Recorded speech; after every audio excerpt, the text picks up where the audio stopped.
welcome to the Sayonara Punk podcast. We're back with Ivar, and today we're going to talk about a little bit of Star Citizen, a game that many of you may have heard of but don't know much about. Maybe some building PC specs and other shit. What is the state of Star Citizen right now? Right now, well, I think I think it's pretty awesome. They've got it to the best point they have, but it's just, in my opinion, been totally mismanaged, and that's why, they've just been hitting all these bumps in the road, so people kind of have mixed opinions about it because of the mismanagement, I think. But when you're making something like that, I don't know how you could make it perfect and manage everything perfect, Because it's still in beta, right? It's alpha, dude. It's not even beta. It's alpha. It's not even beta yet. So it's been in alpha for how many years? It won't be in beta for fucking years. Oh, it's been in alpha. It's got to be when the first shit came out in 2012 or 13 or something like that. It's almost 10 years now. Almost 10 years in alpha. So, and then this was the worry of a lot of people, is they were like, this game's never coming out. It's just a scam. That's a rumor that's gone around, this is just one big money grab scam. The game's never actually going to release. A lot of shit was happening behind the scenes too that kind of fucked up the development. They just settled the lawsuit with Crytek. Yeah, I saw that too. Which was a lot of shit was going on behind the scenes with Squadron 42. I don't think ever came out because of that lawsuit. And then what's Squadron 42? Squadron 42 was going to be the first-person shooter standalone part of the game. It is it's the single-player version of the game, and it's episodic. So the Squadron 42 will have its first episode supposedly this year. And I think now that they settled the lawsuit, probably better chance of that, because literally the lawsuit was about Squadron 42 and not the PTU. It's separate somehow. I don't know how all that legal shit works. Right. But, and I heard some weird stuff, Crytek was actually trying to kill their first lawsuit so they could sue again after Squadron 42 came out. No, what they did was they had it put on pause. So they asked the judge for basically to put it on hold because Squadron 42 wasn't even out, and they couldn't, until it came out, I guess they couldn't, it wasn't, I don't know how it works, but I guess until you actually are selling the thing, you can't sue them, or something. Right. Well, yeah, and I think it had to do with it being either part of the main game or a standalone. Yeah, I have no idea. There was some, it's too in the weeds for me to even speculate on that stuff. All I know is I think that's what's making it take a long time, is all this mismanagement and lawsuits. And he built 3 studios in 3 different parts of the world. I think that was a big mistake, and that just a lot of shit. I think mistakes were made, and they don't. Nobody's going to admit they make mistakes. But there's a lot of big now actors. Now they have a solid 42, roadmap right? going. What's that? There's a lot of big actors in Squadron 42, right? Isn't there Mark Hamill's in it? Yeah. There's going to be Gary Mark Oldman Hamill for sure. Gary Oldman, and that's the 2 that I know of that are good. But there's probably just if you search, it's a big deal, and it's gonna. I just hope they don't make it too cheesy or something. You know what I mean? But right now, with the shit that we can play, I'm sure the single player is way beyond that. And if that's the case, it's gonna be fucking cool. It's got to be. With the broken game they have out now is cool. What does the FPS part of it remind you of a different shooter? Is it like any other shooter? You can say, it kind of feels and plays like. It's so glitchy. But they tried to make it, and they're coming out with the new version of the FPS part of the game, which is called Theaters of War, and it's going to be basically Battlefield, Star Citizens. Battlefield, you think? Do you think it's going to be just? It's gonna, from what I saw of the footage, it's just like Battlefield. You're getting people will have ships. There'll be certain troops. You're going to be trying to take certain points, and it's going to be like Battlefield, with the Star Citizen stuff. That could be cool. I played only just a quick sitting, and that's going to be broken. It didn't feel great. Yeah, it wasn't terrible as far as an FPS goes, but it wasn't. No, and it didn't feel that high level. Star Marine is still, to me, not that great. I like the sound and graphics and stuff, like going from the inside of the space station to the vacuum. It gets all weird, and like the bullets get all, you can't hear them, like as well. It sounds like you're underwater almost. Like there's a lot of cool visual and graphic stuff, but the actual gameplay in that, I agree, it doesn't. But they haven't threshed that all out yet, Yeah. So what? All right. That's what I've seen too in my career in Star Citizen. Like you're thinking, oh, what is this bullshit? Blah blah blah blah blah. And it's just like, it's because it's not ready. It's just a placeholder. It's nothing. It's a nothing. And you're, what they're always working on something else. And when the thing they're working on comes out, you're like, oh, this is fucking amazing. But this sucks. Why is this broken? You know what I mean? And you're still kind of mad. That's why Star Citizen always was like a hit or miss for me, and I never could really play it that much. Because it would like lead you on with some amazing tech, and then you'd be like pissed off because it broke. Right. Yes. Okay. All right. So then the main game, what's that called again? The main area with the ships and the universe and all of that. They just call it the PTU, the Persistent Universe. The Persistent Universe part of the game. That's just Star Citizen. Yeah. Right. So that's the main. That is what Star Citizen is the persistent universe. Where's that at now? Like, what can you do? That's why if you I'm bought a actually ship, excited if you bought a about it. ship for the first time today, what can you get in and do? You could fucking get in there and have some fun. You'd probably get all pissed off because some shit doesn't work and you wouldn't know about it, and there's no like thing to tell you what's wrong with what. But as you play a little bit, you kind of learn what's glitched, where the bugs are, how to all the workarounds and stuff, because there's a lot of that. And right. It's in alpha. Right. So, but once you get in there, you can immediately start doing some missions. If you get a small starter ship like the Aurora, you can do box missions, which in my opinion is really fun. It's just deliveries. What's a box mission? It's just parcels. You're a delivery man, a space delivery man. And you just go around the star system, or the solar system, which is the Stanton system, they call it. And there's a few planets. There's moons around the planets. And there's little outposts on all of these little planetoids. And so they'll be like, take this parcel from this place to this place. And you get paid. And it's like a good amount of money. You can start making some good money. So then you start adding in, like, not only taking the box, but buying, like, a commodity while you're at the place and then selling it on the next parcel delivery. So you end up with this, like, in the way I do it, is this really complex, like, delivery route where you're like, okay, I can deliver this to fucking Hurston L1. At the same time, I can sell all the whatever I bought, and then I could buy something there and then take my next box to where I sell, you know what I mean? And you try to get this convoluted thing to make money. And it's actually really fun. And you're you're just like a FedEx guy, really.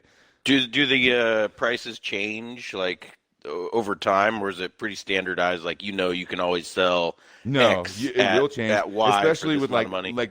They have the drug dealing part of gameplay, where it's like drugs should always fluctuate. You go to a part of the universe, like a little outpost that sells drugs or whatever. You buy a bunch of the drugs, and if a bunch of people buy a bunch of drugs, and start selling them, the demand goes up, so the price goes up.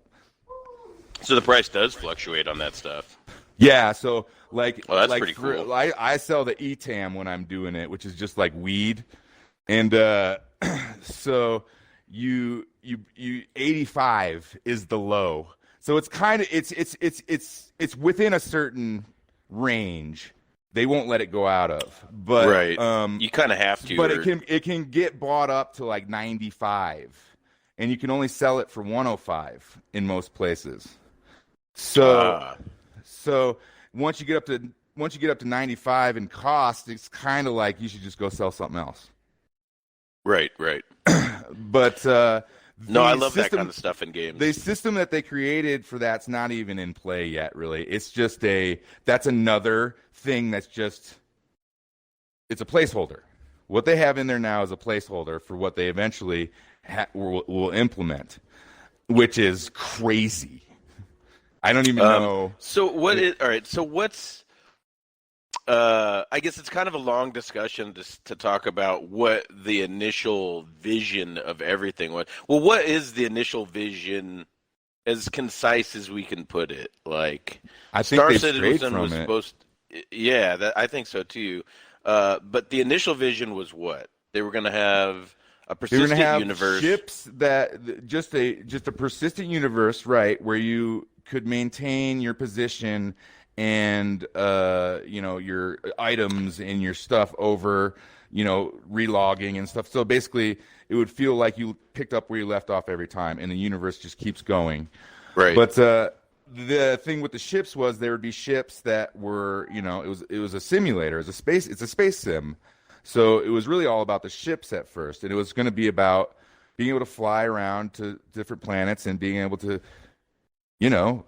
fly seamlessly from space to the planet ground too. Yeah, just not even. I don't even know if that was the first thing. It was more about like the Hornet and being able to blow off a wing and have like power supplies and be able to patch power and stuff. It was really going to be a cool way to do space battling stuff, but now it turned into more, I think, of a persistent universe than they ever thought it was going to be, and that's because they got so much money.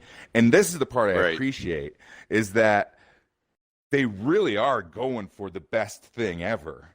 And that's what I've always appreciated, even with the mismanagement, It's been like, they don't just settle at CIG. As much shit as anyone wants to talk about them, they won't settle. It's like they're going to push the idea as far as they can take it and as far as people will back them. Yeah. So what's the coolest thing that's been implemented so far? I think the planetoid-sized objects in flying around space, just the general whole thing is pretty vast. I think that the ship sim are the planets legit size? Like the planet is the Hurston a planet real world scale, is almost Earth size. Yeah.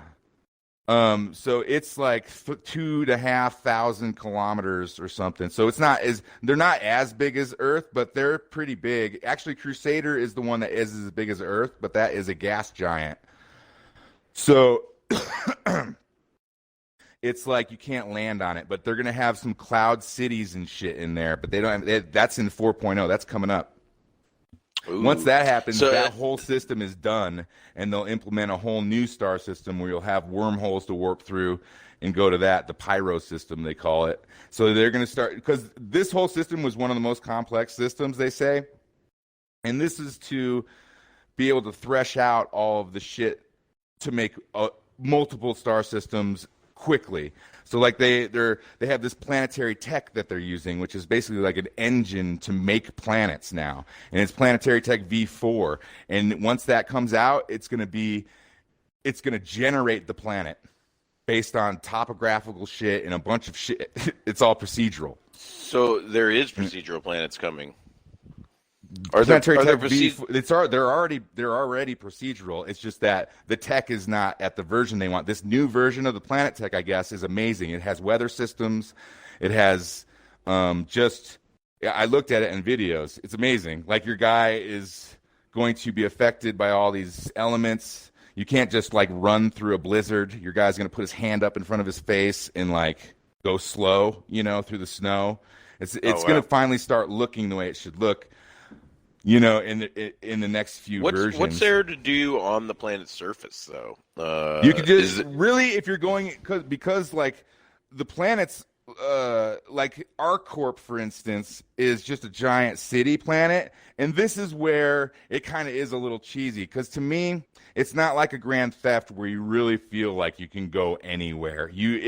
Once you get down to that planet, you feel kind of contained because there's like autopilot that takes over if you were to like try to crash into the city, it like automatically. But they're thinking of new ways and new implements to figure out how to make that feel better. But for right now, but for right now, you can go to certain places and it's big. It's a big map when you get in the city. It feels like you're in a big city, but you're only in one little borough, and you can only go to that little borough. And then there's a couple other spots that you can go to fly, but you can't like take a tram across the entire planet on ArcCorp. You can fly across over it, but you couldn't like go anywhere, even though it's a bunch of city underneath you. So that kind of throws you off. But on the other planets, where it's just like wilderness, you can land anywhere, go anywhere, look at anything. You're eventually going to be able to build a freaking space hab wherever you want. And some of the planets are. Is it fair to say that on all the planets, you're pretty much contained to a pretty small area when you finally land on the surface? No, just ArcCorp. That's when you go to Microtech, it's a planet that has like New Babbage, they call it. It's the one city, but it's more like it looks like a snowy, like Colorado mountains planet. That's what it looks like. And you can go anywhere. You can go to any mountain. You can land anywhere on the whole planet. But for planets like ArcCorp, where it's a big city, they haven't figured out how to make that work because they can't cover the entire planet with stuff. Right. They can't. That's too big. But they can make procedural shit on a planet that has just like nature and rocks and shit. So you can go to, and then it will generate like rocks to mine if you're on a procedural wildlife would go a long way too. They will have creatures. They'll eventually have hunting and shit like that in the game. That'd be wild. But you can, on those planets you can go anywhere, and that feels more vast. But there's some places where it's like, oh, okay, I'm not really in a huge, this is just a little contained area. Right.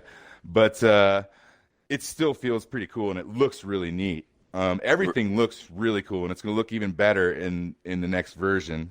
Right. So it probably just comes down to a lack of things to do. Like, you can fly down to this vast planet, there's more and more stuff to do now. That's where I played it a little more. Like, now the Carrack is in the game. It really is a game right now, an alpha that needs to be played with friends and tested and having fun testing the game. If you're just playing by yourself, which is what I do, a lot of shit's going to break and it's going to take you out of the game because you're not with your friends, But when shit breaks with your friends, it can be funny. There's all these situations that happen, and it can be fun. That's why I wanted to get in there in the Carrack and just get into character, All right, we got to take these parcels to Hurston, boys.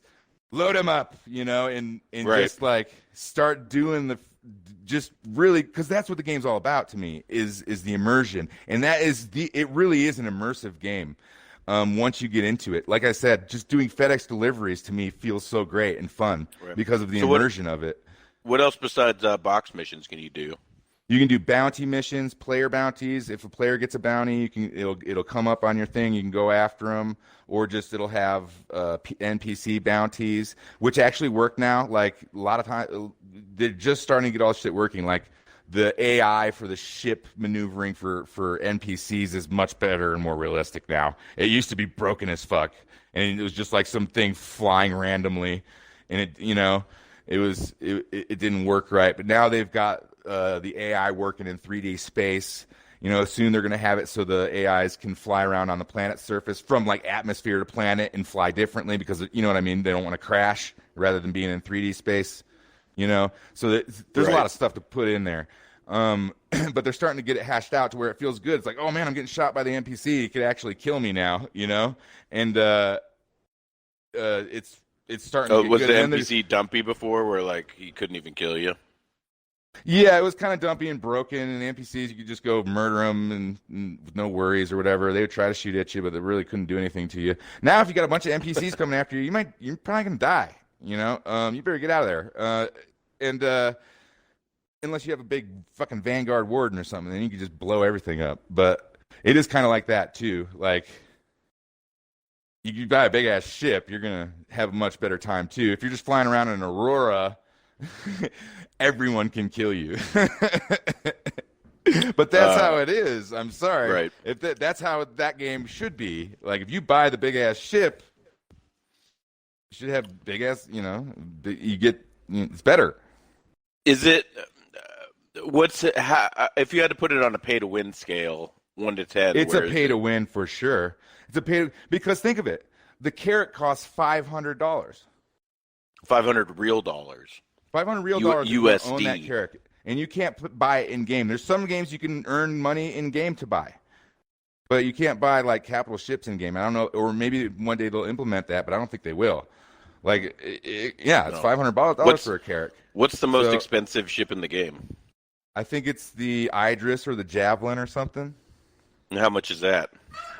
I think those are like $1,000 or more than that. $1,000. I mean, it's not.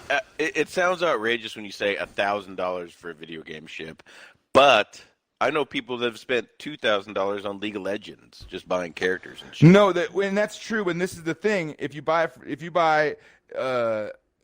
in Idris, there's a thing called lifetime insurance and stuff. There's going to be all these ways. It's going to be a subscription game, I think. So eventually, I think you may just pay like they may. I don't think so though. It's gonna. You don't have to have like insurance, but it should be free better. To play. It should be free to play. It's basically going to be like free to play, or like you pay $45 for a small ship, and you can start working in the game and make enough in game to buy a bigger ship. And a bigger ship, it'll just take you work like every other game. But at the same time, you're not going to have access to, I think, some of the coolest ships unless you actually buy them. But I don't know how they're going to do all that. That's all just conjecture. I have no idea how they're going to set up the system. But it looks to me like you're going to be able to do a lot in-game. But if you want to have the best of the best, you're probably going to have to pay. That's kind of how they're going to do it. Right. So, I mean, if you're jumping in, you can do bounty missions, box missions. Parcel missions. You could just get a freighter, like rent a freelancer. You can rent a freelancer for you can rent ships in there too. That's the other thing. If you start at ArtCorp and go to the ship rental, you can make $20,000 and rent a freelancer for like 3 days. You can make probably, if you had a freelancer for 3 days, you can make $100,000 easy even if you didn't play it that much.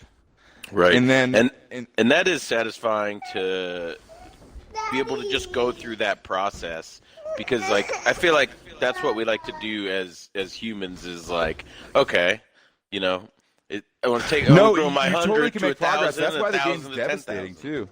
Because like if you have a freelancer and you do buy a big load and the game glitches out and crashes, you lose everything. You lose all of it.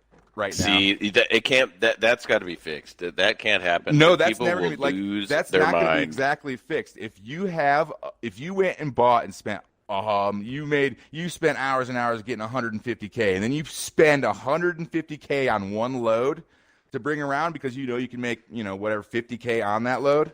Right. And it crashes, that pisses you off. But in the real game, there's going to be tons of shit that can kill you in that situation. So it's just a giant risk to spend all your money on that, and that's what people know that run freight in the game. They're like, you never spend all your money on one load. See, man. You just don't do that. Really like that. I really like that because, like, that's the coolest part of everything is like risk management and all those kind of things. When I was playing with, I feel like everything nerfs that. I would get a full load, and my butthole would pucker when I got attacked or something. I'd be like, oh no, right. no, I've got to get out of here, because that's how you get actual emotion from a game, and there has to be some risk on the table, and that's how you have an epic moment, and when you do it, you're like, yes, drop this load off. And something simple like that too in that game is like a big accomplishment. If you go and you get from Hurston to Crusader with a load that's worth 100K and you deliver it, you are like, whoo! Yeah, that feels good. When you nerf everything down to when you basically, put the padded walls on everything, you child-proof the game.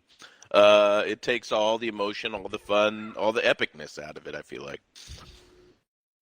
Yeah, totally. And they will sort of nerf it a little, just to the extent that, they got to give you some sort of login if the game time. Crashes or something, Right. If a server crash happens and someone actually spent a bunch of money for like the VC or whatever, then you've got to do something about that. Right. But they totally will. It doesn't really matter to them right now because there's a server reset every so often for the new patches. So everyone gets their shit reset. So and they're losing some of the, like you said, some of that fun gameplay. So I think that's why they're implementing now the persistence. And that's what they're testing actually right now in this 3.8. So can you buy a little persistent like house or apartment there where you like store your stuff or anything like that? Yes, yeah, like right now they're doing that. So on the server updates, though, is what they're trying to, because they wipe every time the server updates. They need to implement some code so it kept your shit or whatever. So now it's keeping your guns and your armor and all the stuff that you bought in your inventory. And eventually you will only be able to bring a certain amount of stuff, I think. And you'll have like a hab, or like on certain ships there's lockers and gun lockers and stuff. You can put guns in them. And now they're just implementing the persistence so that every server wipe and every time they update, you maintain your VC or whatever. Your UEC is what they call it. Is there ships where you can just live on your ship? Absolutely. Like, oh, that's awesome. Like I could live on you could live on just a freelancer. And they're going to implement the food thing too. You're going to get hungry now in 4.0. You'll have to eat. Oh, that's cool. You need to be able to grow your own little greenhouse on the ship. Would be sweet. Well, there's the Endeavor, which is the science ship, and it has different, basically pods you can put on it. You could be like a drug lab, or you could be like you could do different science shit on there. Does your character like weather over time? I heard that your character would like age and kind of take damage over time, like depending on how many times you died. You'd be more scarred up and stuff. I don't know. Is that know. That's it's not definitely with yet. The flight suits and stuff. They have that. I don't know if your actual character, but like your equipment is certainly going to age because they want you. Basically, like if you buy like a cool helmet or more for your ships even too. Like there's wear and tear is what they're gonna have.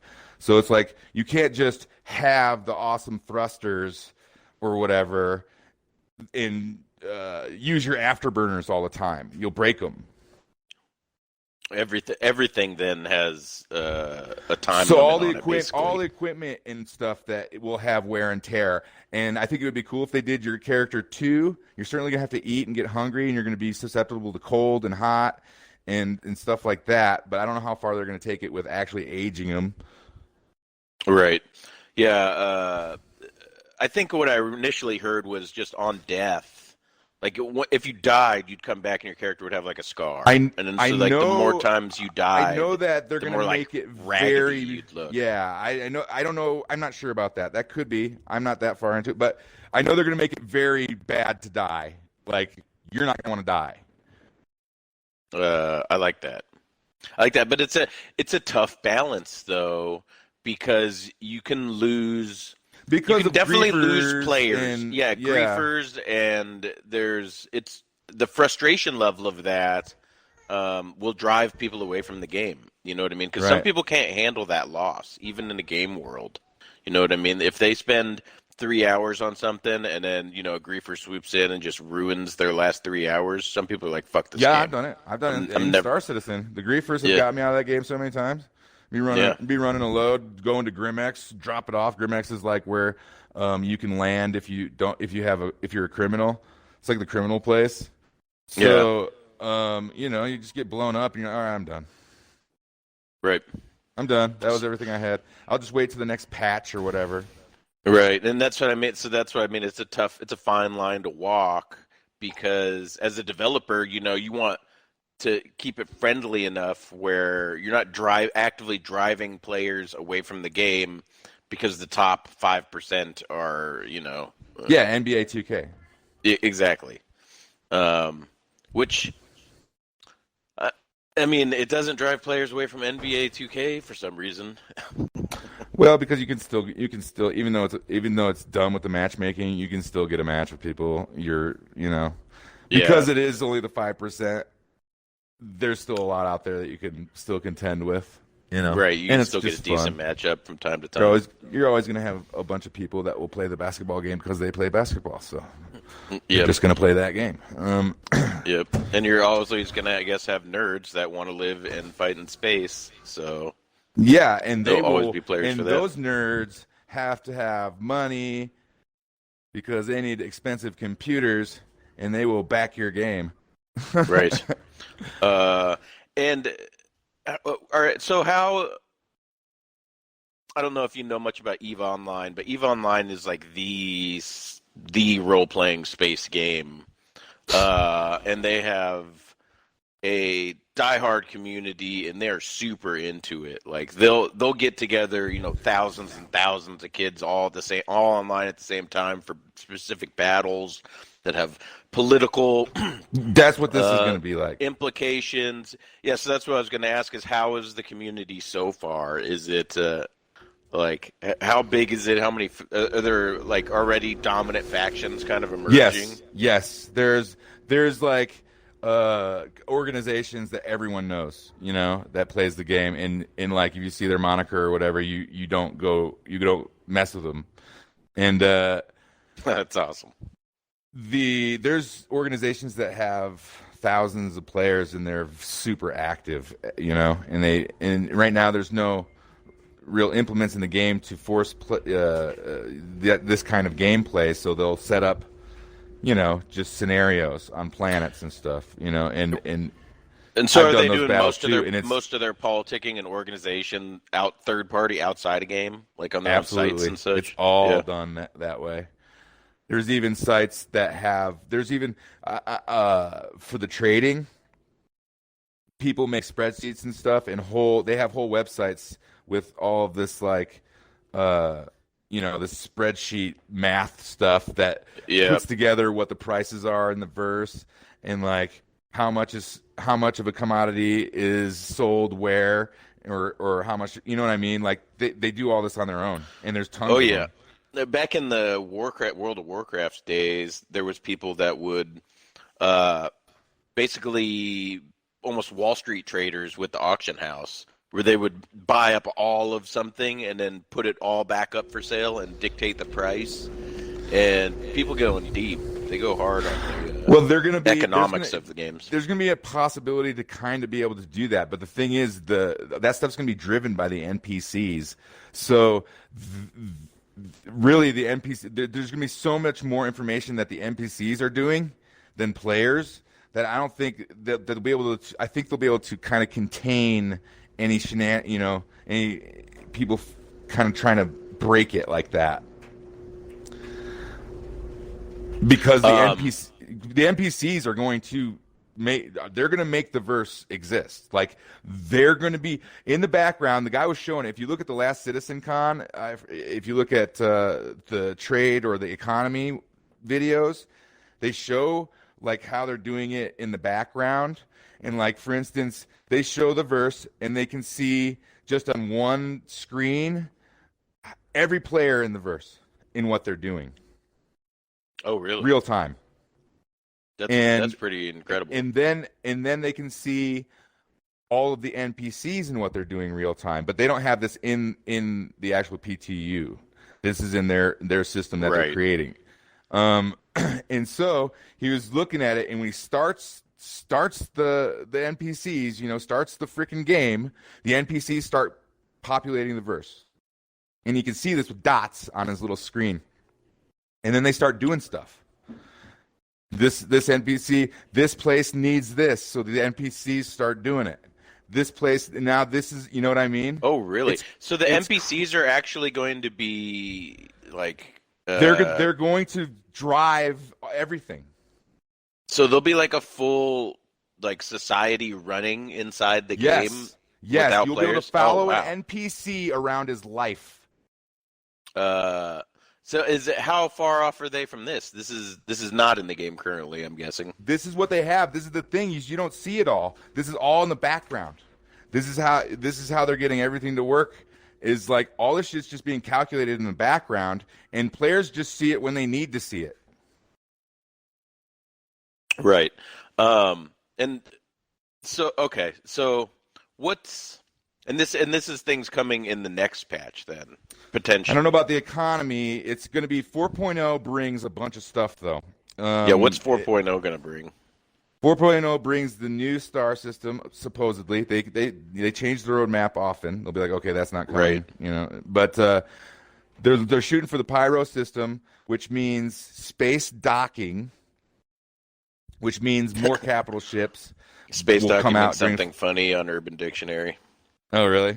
I bet it does. Anyway, so they'll do more refinements to the economy. I don't know when exactly they're putting in the actual NPCs. If you go look at the roadmap, you can see it. Anyone that's listening, you just go to Robert Space Industries, and you don't even have to have a login. You can go to their roadmap, and it's pretty concise little visual aid they give you for where they're trying to go for it, and they'll implement the prison system, which means if you're a criminal, you can get put in prison, and then there's a whole gameplay thing to get out of prison. How will that work? Yeah, how will that work? Well, what happens is if you bounty someone and you're going to be able to like stun them, and they're going to implement the dragging, so you're going to be able to drag them, stun them, and drag them, and there's there's prison cells in some of the ships. Or so you won't exactly be able to put them in prison, but it'll be like it'll turn them into an NPC pretty much, and their guy that you caught, the actual person, will just like go to prison. And I think they might implement some different things around that to make it feel better. Yeah. So what would you do? Like that sounds hilarious and fun. If you could like board someone else's ship and then drag them into a jail cell on your ship, that'd be the funniest thing ever. You totally are going to be able to, dude. You are going to be able to do that. That's like what they're going for. If they turn into an NPC, though, what happens to you as the owner of that NPC? Like, that's what I'm saying. You just go to prison. You're like, oh, I got caught. I go to prison. But I think they might implement something around that to where either you can decide to go straight to prison, or you can actually just live out what they're doing to you, and go that way. I think they're going to implement it that way, but no one's going to want to if they get caught, just go through that all the time. Sit in the jail. So they have unless you thought your buddies were coming to rescue you. Yeah, something like that would be. So I don't think they'll exactly make you just. At first, it'll be like I think you just disappear and go to jail, but I think eventually they'll make it like. So there can be a lot of different things that can happen there. But then you get in jail, there's going to be like a boxing ring in jail where you can just fist fight with people, and you're going to be able to earn money in jail by mining and shit, because it's in like a mining place. So you can mine your way out. You can escape, I guess. And there's going to be missions, jail missions. So that's coming out in the next patch or two. That'll be out this year. That sounds anyway. Awesome. I mean, and this is the most interesting part about this game is because a lot of it feels like a setup for epic things to happen. Where if you did get caught and put into a jail cell and then your buddies blasted that ship apart and then rescued you in some kind of way, having an experience like that in game is unique and doesn't happen anywhere else in any other kind of game. Like, well, and that's all going to coincide with like the ships. Like you're going to be able to disable. Like right now, each part of the ship has hit points, and that's not going to be the way it is. Like that's just another placeholder. The ship will tear apart where you hit it. You could blast off does it do that now? Like no. Each individual part of the ship has hit points, and it just blows up when you deplete its hit points. Eventually, you'll actually blow off parts of the ship based on where you're hitting it, and be able to disable engines. That sounds really tech intensive to get that done. They already have it working in the Squadron 42. Oh, really? Yeah, that's kind of one where like I think it might be one where it might be in the single player, but not in the PTU. I'm not sure yet, but yeah, their intention is to have that in the PTU, where you just. Well, there's definitely going to be power piping too. Like if you hit, they're not going to make it hit points. You're not going to be shooting at people and blowing hit points off of a piece until it blows up. That's not how it's going to work. It's going to be like physicalized. It's going to be physicalized. In fact, that's what they call it. They call it physicalized damage. So if you shoot something in a spot where the power piping is, you could lose power to another part of the ship. Ooh, so you could then, if you got a lucky shot, say, take down a ship in one hit if you hit it just in the right spot. Yeah, if you hit it, well, you can already target engines and stuff. So if you're targeting the engines, and you could just disable the ship, and then like if it's a capital ship battle, you'll have people inside running around trying to fix it. Right. With their little pyro tools and shit. And how is all that working as far as like the containers for ships and everything? Because it was supposed to be where you could have up to hundreds of people inside one ship, and it was going to be all these like floating containers. It's the server meshing that's going to make that possible. Right. But that isn't possible right now. Like they haven't got it down. No, but you could. There's only 50. I think they upped the limit to 60. I think there's 60 people on a server. But when they mesh the servers, it's literally going to make the West United States servers all together. You know what I'm saying? Yeah, and that's the part that'll really, I think, draw attention to the game when that pops off and happens. Because there's so much 60 vastness, is whatever. Like everybody gets 60 in the server. Totally. So there's going to be server meshing once and this is what they're. Who knows? This is another thing. It's like nobody thought they'd get a planetoid side objects working. And have that all because that's impressive on its own. And it works. It works. Works pretty good. So. If they get the server meshing working, then yes, it'll feel like there's an infinite amount of players. Yeah, easily, and it'll be one of a kind at that point. Well, that's what I was saying. They're going to revolutionize multiplayer gaming at that point. That's going to be how it's done. But it's still a big if. I mean, because server meshing is just new tech. It's just new tech. Right. Just new programming that they're trying to figure out how to make it work seamlessly. It'd be interesting to know how they're probably waiting for higher really bandwidths and better computers and it will work. They'll get it to work. Right. I that coding is just you can get it to work if you're willing to spend the money to figure out how to tell the computer to do something. It will do it. Right. Yep. That said, what do you need right now to run this game? Like, if you're like, oh, this sounds like a game I want to go you can out go and play. to the website and look at telemetry, I think it is, and it will tell you, like they have hundreds of different specs, and it will tell you. Minimum specs. It will tell you, it will basically tell you how many frames you're going to get on your computer and what resolution you should run the game at, and I think it says that or not. But I looked on there just for a minute, and I didn't want to go look for my shit because the game works on my computer, so I didn't need to.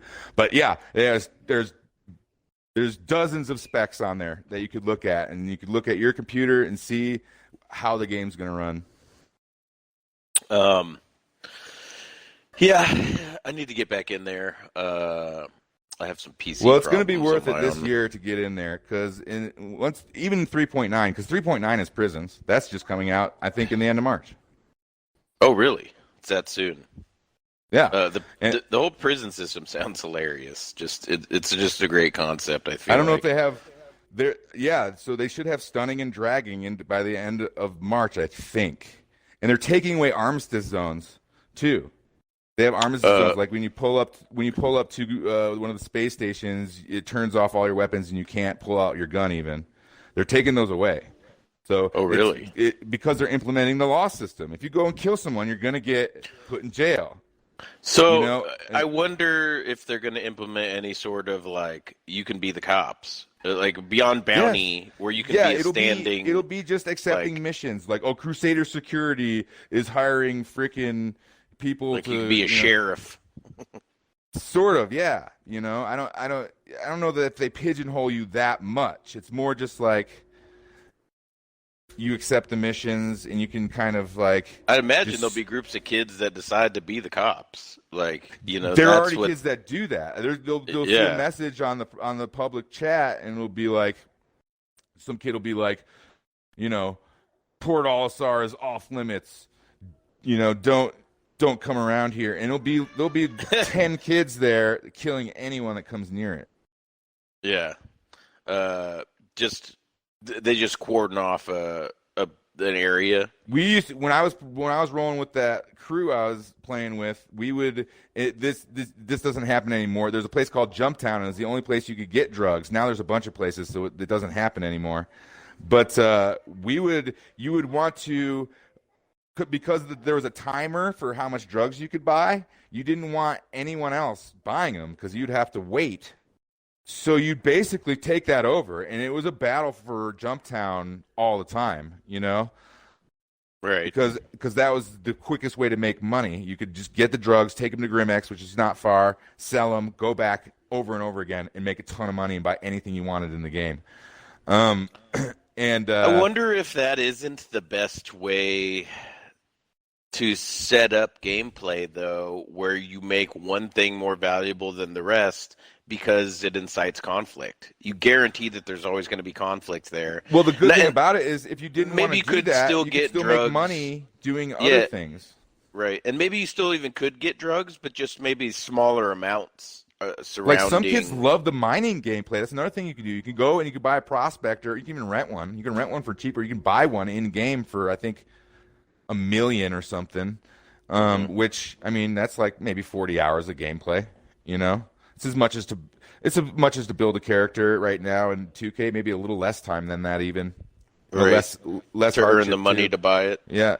Yeah, and you could buy that prospector if you like the mining gameplay. I like the delivery gameplay better because you get to fly around and see all the planets and stuff rather than just staring at a rock. But a lot of people love the mining gameplay, and that's all they do is mine. They just fly around the surface and find a rock to mine, and they're dope when they find that valuable rock. Look at that vein right there. Because it is kind of hard to find them. Like, you find one that has, like, a certain percentage of certain materials, and you're like, oh, that's the freaking 25,000 rock right there, you know? Yeah, yeah. Boom, boom, boom. And there's going to be giant mining ships in that game. Giant capital mining ships. So they'll probably do that. They're going to make mining places scarce. I actually heard that the other day. It'll be sort of like the economy where everything's driven by NPCs and just procedural shit where if you find a mine that has a lot of stuff, people are going to be fighting over it.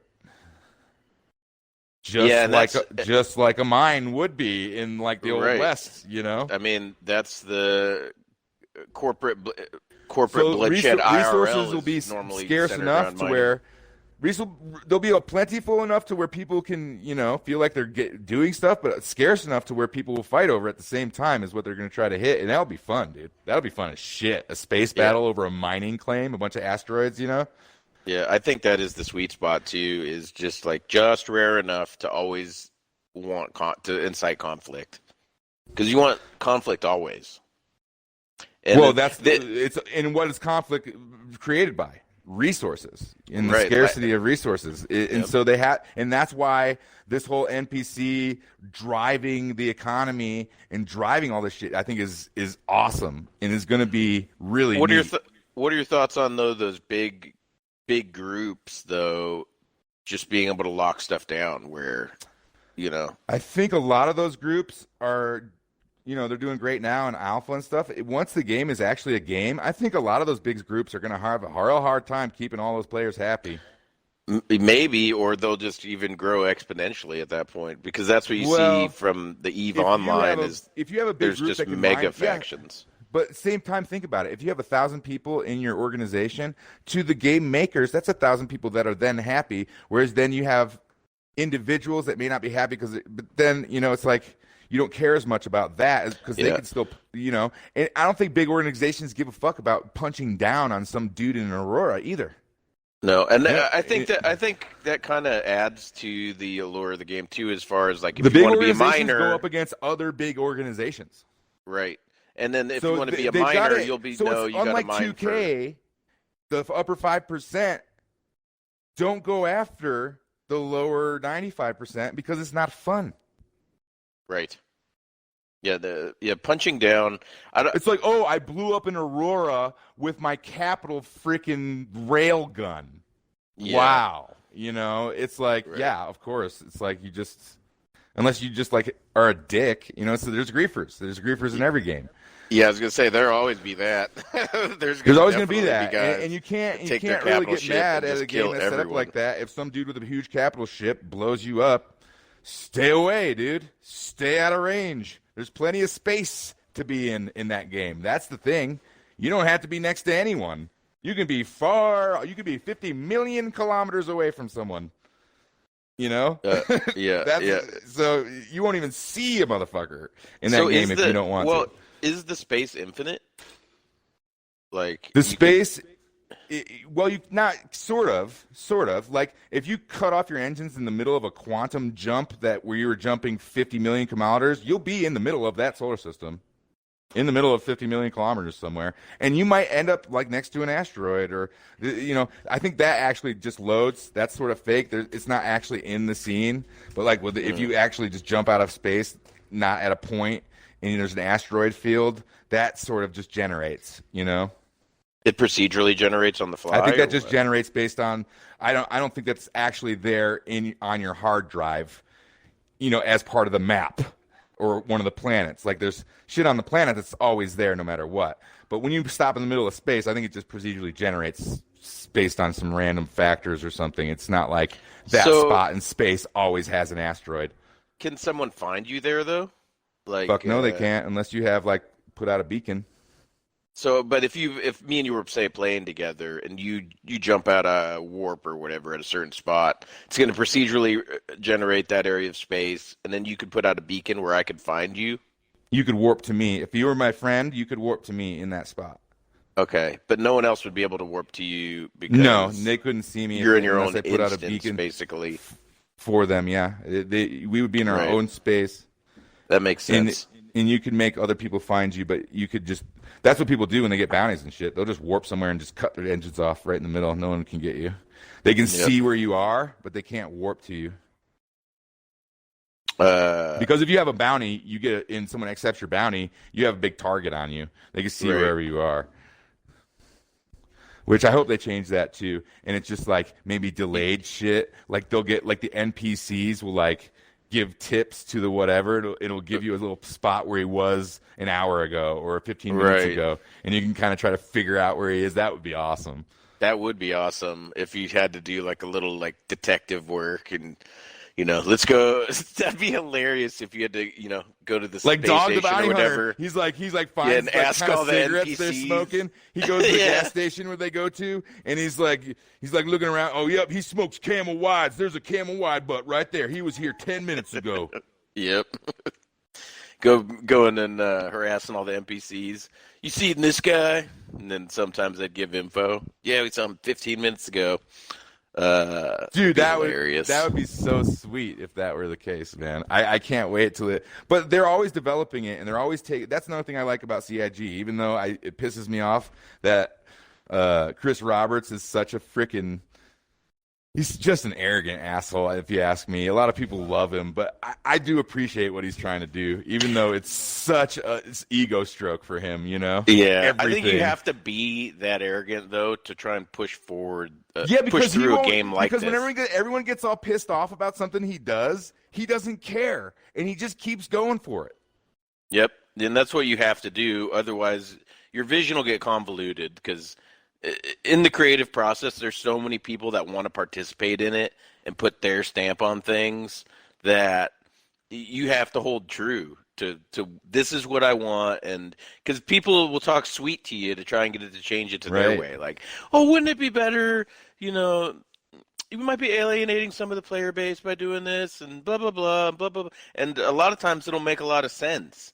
But a lot of times it's still not the right way to go. No, and with this guy, I think, it's not. This is why a lot of people love Chris Roberts and back him so much, is because they feel like he's one of them. They feel like if they got all that money to make a game, that's kind of, they would want to make the best game possible. And even the backers that get pissed at him, it's like they still play that shit. And a lot of people there's a split, man, but there's 2 million people that back that game that are never going to stop backing it. Right. And there's 2 million in the player base already right now. Yeah. Okay. So, yeah, all right. So then at the end of the day, if you just bought a PC or whatever, do you throw money at this game? Do you play it, or should you wait for... Well, I don't think you throw... I think that if you have a nice PC and you like PC gaming, especially if you like sim gaming, you definitely should buy it. It only costs you $45 for the starter package. It's less than every other fucking game out there. And you could get an Aurora, and you could make freaking $20,000 in a couple hours, maybe an hour or two, make $20,000, and then buy yourself a freelancer or rent one. and then play with that and check that gameplay out. And then you could rent a mining ship, if you're doing good there. And there's going to be some crashes, and there's bugs, and there's griefers, and there's shit that's going to piss you off. But if you really like Space Sim, you're going to fall in love with it. I mean, how many hours do you think it's good for? Like, like, honestly. With no persistence right now, yeah, it'll throw you off because of the wipes and stuff. Like, everything you do is not for anything. Or with the crashes, like the shit crashes and you lose all your stuff. That'll kill your motivation to play. But I think that if, like you said, if you're a PC gamer and especially if you're a sim gamer, you'll be back because it's that good. It's that. So it's so far beyond everything else. The only thing I can think of that's going to come close is the new Microsoft Flight Simulator, which go look that shit up, dude. Yeah, that looks pretty cool. Holy shit. Yeah, that thing looks amazing. I might have to buy that. I'm thinking I'm going to buy that. Do you think it's good for at least like 200 hours? I think if you like that kind of stuff, if you like a game that works really good and you just want your game to work good and you play with your friends and you don't like any bugs or anything happening bad, don't play it because it's alpha. It's an alpha for sure. Bad shit's gonna happen. And you're gonna be like, what the hell is going on? But if you're willing to really test out a cool game and see what the future is, you could get 200 hours out of that game easily, and you would keep playing it. It just depends what kind of gamer you are. I think people that like Sims should play that game. They should check it out. Try to get through the, little peccadillos. The people in there are always cool. You can always say, like, hey, I'm just starting out. Why isn't my thing working? And everyone will be like, oh, you just got to do this. Remember to do this. So there's always going to be people to tell you what to do. Just chime it up in there in the chat. And, get to cruising around the verse. I mean, the first time you land and deliver something and then come out of the little hab that you delivered it and the sun's coming up on the planet, it's pretty fucking cool. All right. Well, I think that's a good time to wrap it up. That's been the state of the game, basically, with where Star Citizen's at. And thanks, everybody, for listening. This is another spoiler podcast, and I'm going to try and do these a little more regular than I have been doing. But if you made it this far, thanks for hanging out.